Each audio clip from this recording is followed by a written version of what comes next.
How to add someone to a Slack workspace. If you have been using the Slack application and wondering on how to add someone on the workspace, don't worry. In this video, I will show you how to do it, so let's get started. First of all, open the Slack application. Just like this. After opening it, you will find something like this on your home screen.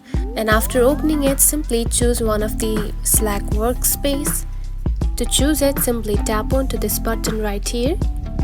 And from here, you can simply choose the workspace that you would like to add. And after that, scroll down and here you can find Add Teammates. Now tap on it. Now from here, you can simply add someone by using the link from your contacts or your Google Contacts or your email. Simply choose one, and by sending this to someone, and they will simply accept your invitation and you can add people on your workspace. And that's it. This is how you can add someone to a Slack workspace. If you found this video helpful, don't forget to like and subscribe for more tips. Thanks for watching.